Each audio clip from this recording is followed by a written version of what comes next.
Are you tired of all the voices who say, focus on the bottom line numbers? Say whatever you have to, just close the sale. Just get the credit card. It doesn't matter what you deliver. You will never build a successful business until you grow a pair and stop caring so much. Here, we respectfully disagree. We give you permission to embrace who you are, how much you care, and encourage you to design a business that works for you and your clients. Welcome to The Art of Giving a Damn, the podcast that proves with every single episode that you can create a profitable business doing what you're passionate about and making a positive difference in the world. Now here's your host, Michelle Schaefer. Welcome back to another episode of The Art of Giving a Damn. Today, we're going to talk about how to be unstoppable in your business. My guest today is Carmen Wilde. Carmen, thank you so much for coming on the show. Thanks so much, Michelle, for having me. Well, I'm excited to talk to you. You have an absolutely amazing background. So before we get into that, just real quick, to introduce you, you are a high-performance business coach and breakthrough specialist who helps entrepreneurs and executives reach next-level success. By age 30, you were an executive division head for a multi-billion-dollar organization and self-made millionaire. That's amazing. Congratulations. You're a multinational entrepreneur. You've got 20 plus years of commercial experience, and you're certified in a whole list of things for business, and you have a degree in clinical psychology. So you've got a really interesting perspective that you bring into this world. I would love to know a little bit more. I definitely want to talk about your background, but about what it means to you to help entrepreneurs become unstoppable and how you support them with that. Oh, wow. It means everything to me. I live, breathe, eat, and sleep. It's my role. I don't see my role as work. I see it as an absolute privilege to participate in people's lives. And they're sharing such significant and meaningful and deep aspects of their lives. And I'm helping them close the gaps to live their business dream and live the life that they dream to have. And you know, your own success is really sweet, and to achieve amazing things in your own life is incredible. But I don't think there is a greater joy than I've experienced over my last few decades than helping another person achieve success and seeing their joy when they realize, oh my word, this is possible. Oh my word, I've done it. I've checked that off. I never thought I gave up on that dream, and now it's done. That is just, it's priceless. I love that. Yeah, it is. There's something more rewarding about watching others that you're working with and helping them to achieve those dreams. And what you just said there, I think is so key, because so many times we do start to give up on those dreams. We think, well, maybe it's just not meant to be. Maybe I just can't do it. And it makes all the difference in the world when you have somebody else cheering you on and going, no, you absolutely can. And then you see that happen. One of the things that I love is you have a motto that is, you can have anything you want, just decide. Ah, yes. That motto has, it actually started at the age of 13 already. I didn't realize that that's what was happening at age 13, but it's carried. The essence and the fabric of my life has been around key decisions at poignant moments. And that is one of the key things I help clients do. And it's so interesting, whether it's a corporate executive or whether it's an entrepreneur, one thing that I find gets them stuck is decision. And, you know, they might even know what they want, and they even have purpose, and they're excited, and they have the skill set. What I find really stagnates business is the lack of decision or delay in decision, because there's so much fear about making the wrong decision. And when you do decide, you know, I often say to clients, it doesn't matter even if you make the wrong decision, because decision ignites action. And as long as if you're in momentum, that's what you need in business. You need to be moving all the time. So so what if you make the wrong decision? What's the worst that could possibly happen? The worst that could happen in life is death. So, unless this decision is going to possibly lead to that, okay, yes, maybe you should delay it. But if it's not, then make the decision, get into momentum, and if it's the wrong one, just correct. Just correct. Yeah. It really is easy to get stuck in that place and be afraid to make a decision because we are afraid of making the wrong decision, and it seems easier to avoid sometimes. So what advice do you give clients when they're in that space where you can see they just need to make a decision right now and they're resisting it? It's, this is part of a process that I go through with my clients. It's called Show Up and Be Unstoppable. And it's a 4-part process. And this decision part of it is actually the third key aspect of it. And I take them through a whole process where we're fearful of decisions because there's self-doubt, there's confidence maybe comes into play.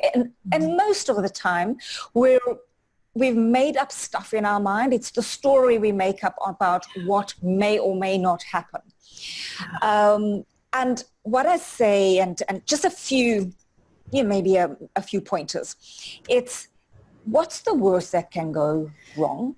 That really gets... It's usually not as bad as we make it in our heads. And then I say, okay, so if they come up with something that sounds pretty hectic, the next question would be, okay, so what's the probability of that happening? And the probability is usually like 0 to 1%, of it actually happening. Right.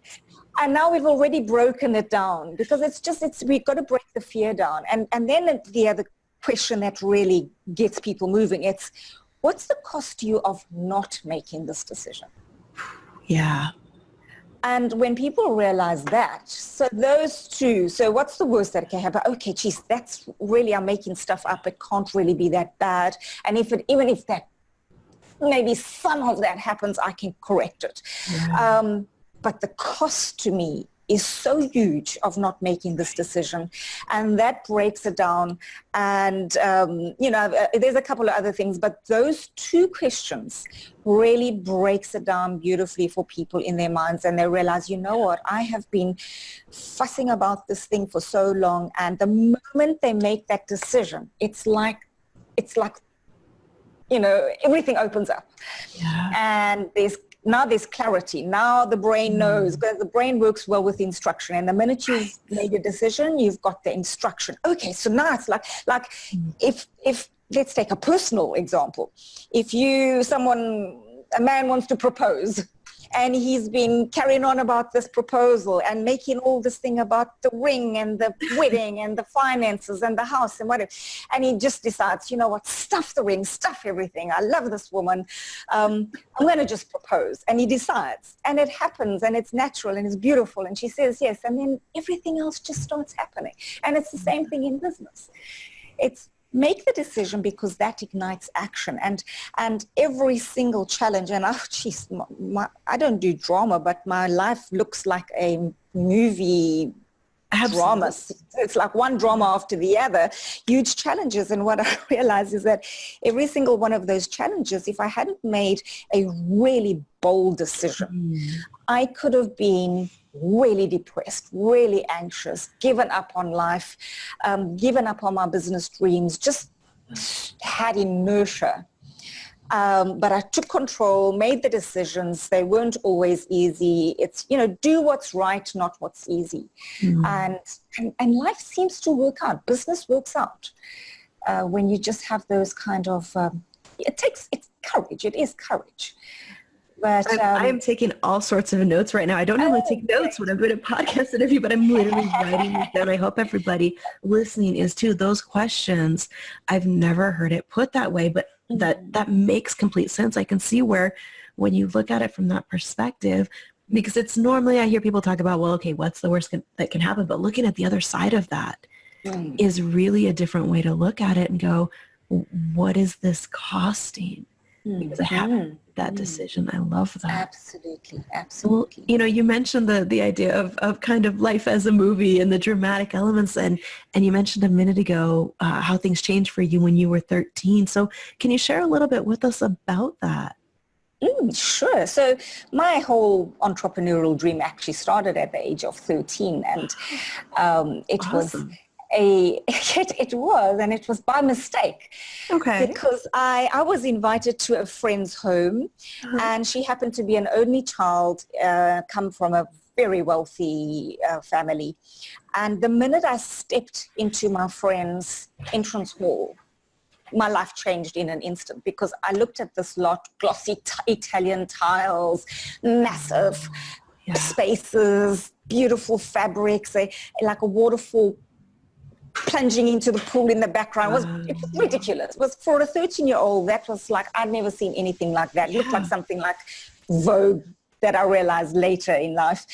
And in that moment, as I took all of this in, something made me say, Candace, was your dad's dad rich? I mean, why would I ask a question like that at 13, Seems like a fair question for a 13-year-old to wonder. Maybe. And the answer was so surprising, because that changed my life. And she said, no, Carmen, he's always telling me how poor they were, and that he had to build everything from scratch. And I looked at her and I thought, oh my word, if he could do it, so could I. And in that moment, just the entire trajectory of my life changed, because I had a possibility had opened up for me that I never knew people from my background could even think of. We weren't exposed to that kind of thing. Our homes were humble. I shared a bedroom with my siblings. That wasn't our kind of lifestyle. And the minute I knew what I wanted. I was like, I want lots of money. I want like pots of money, because I want to live like this, and I don't want to struggle the way my family has struggled for generations. And because I knew what I wanted, I knew it was possible because someone else had done it. So I had a role model. And then it was just this ferocious determination to find a way. I had no clue. I had no success models in my family or around me. And from that moment, it just changed every decision, every thought. I was working in every job I could find from the age of 15, not playing and having holidays. It was, so everything changed. And that was the start of wanting this own business. And that led to me going into the field of psychology, because I thought maybe human behavior would help me understand how to create millions. I was horribly disappointed at the end of my honors degree in psychology. And realized, okay, so if not that, then let's do this business thing. So I go into my first business, starry-eyed and bushy-tailed. I'm going to make $1 million quickly, I'm 23 at this stage. And 3 months into running my business from my mom and dad's dining room table with the yellow pages and a phone, this man says to me, a prospective client, young lady, phone me back when you're no longer a Mickey Mouse company. Oh, that hurt. Wow. That really hurt. And it hurt because he was right. He was right. I knew stuff all about business. I really was guessing. And that was my real first encounter with real disappointments in a business. And I cried for a few hours, and a few days later I realized, well, best I go and learn how to run a business.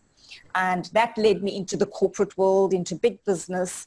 And I was like a sponge. For the next 10 years, I just soaked up everything I could. And I was in the most incredible high-performance company, exposed to the most brilliant business minds. And that just leapfrogged me forward. And then at the height of my career, I decided, okay, I think I'm no longer Mickey Mouse. I think I'm okay.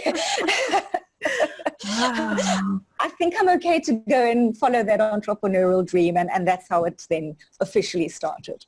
But and interesting, one of the biggest lessons for me from that Mickey Mouse experience was that challenge is a signpost, and this is another big thing, just like decision for me. It's that yes, I could have just cried for days and never recovered from it, and be scarred for life about this man saying I'm Mickey Mouse. Yeah. But actually, Mickey Mouse is a pretty cool mouse, and I mean, it's all in the perspective. Exactly. But coming back to the insight there, what it taught me is that it's okay. The challenge was okay, because imagine he hadn't said that.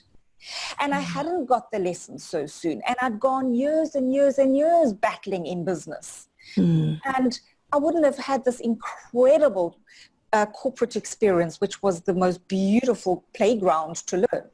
So challenges are just a signpost. And if you're willing to see the sign and grow or learn or change or do whatever it is that it's trying to tell you, then you're no longer afraid of challenges, but you almost see them as blessings. And that's another key insight that I've taken away from that, and a key thing I teach clients, because they almost fear challenges. Right. I say that's, oh, geez, it's absolutely fine. It's part of life. How can you avoid them? That's true. They're unavoidable, and that's a great way to kind of reframe it and look at it like a blessing that's giving you a chance to step up even more. Absolutely. That's great. That's such an interesting reaction, because we do have, those opportunities where we're exposed to a different world, like you were when you were 13, and you've got a couple of ways you can choose to react to that. Some people go, okay, well, that's the way other people live, and that's not possible for me. And then you have the way you chose to react, which was, I want this. How do I get it? Absolutely. And it's interesting, that became the key way I responded then to every single challenge after that. So I've become like a myth buster. So every myth or societal assumption that's wrong, I love to bust them. And that's why that's my passion, to help the 40 plus entrepreneurs. So that's my absolute favorite group of people to support, because there's so many myths to bust. We're too old and we don't have energy, and we've missed the boat, and we've dug the hole too deep and can't change direction at this late stage. I've got to settle. All those things it's just excuses. And when we just go deeper and deeper, it's actually the most incredible phase of your life to reinvent. And there's a study that's been done which is just phenomenal, and it says that so it was 2.7 million people were in the sample, which is a really big sample, and huge. Absolutely. And the key finding was that entrepreneurs that are 40 plus are nearly 2 times more likely to create a successful business than 25-year-old entrepreneurs. And then it gets even better. A 60-year-old is 1.7 times more likely to create a successful business that lands up in the top 0.1% of all companies.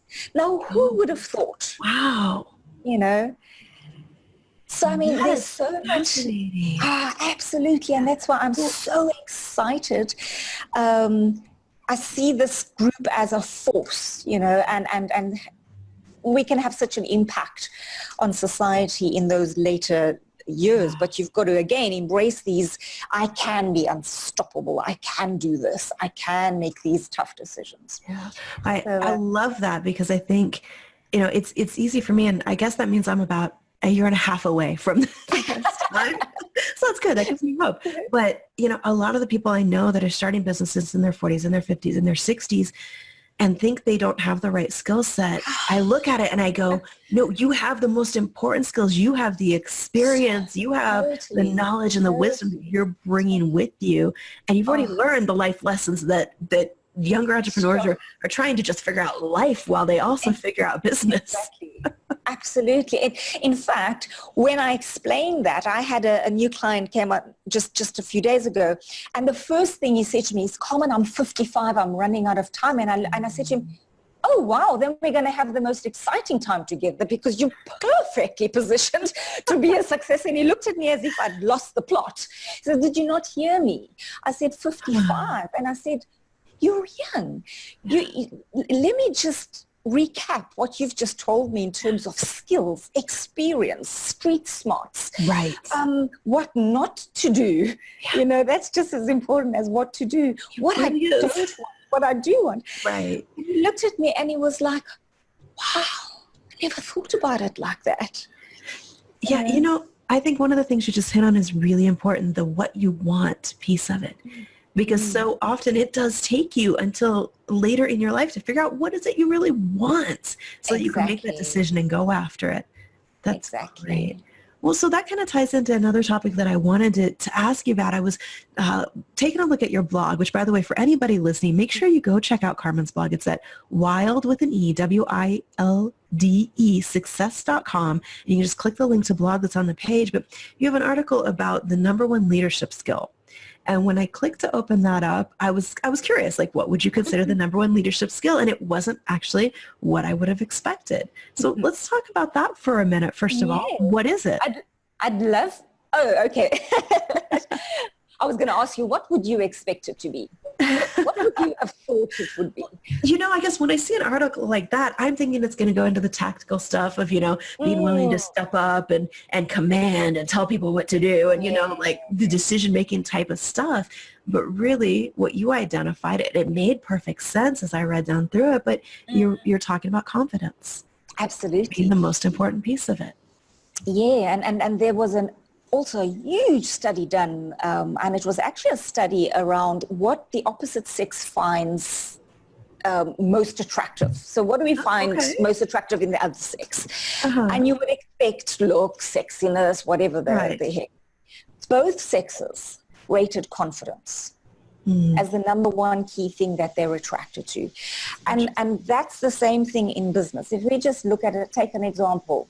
You maybe go to a conference and it's filled with business leaders, entrepreneurs, business owners, and someone might not even say anything, but just the way they hold, there's a quiet strength, or the way they walk into a room, or maybe come into a room of strangers and just start greeting people as if they're the host. So there's an energy. It's an energy. It's not extroversion and introversion. So let's take that out of the picture. That's good to know. Yeah, exactly. As an introvert, I appreciate that. Absolutely. It is about this congruence within, because there's what I call an acquired confidence. An acquired confidence is someone who's acquired confidence by virtue of their title, their money, their maybe 100,000 followers on wherever, social media, whatever, that's acquired.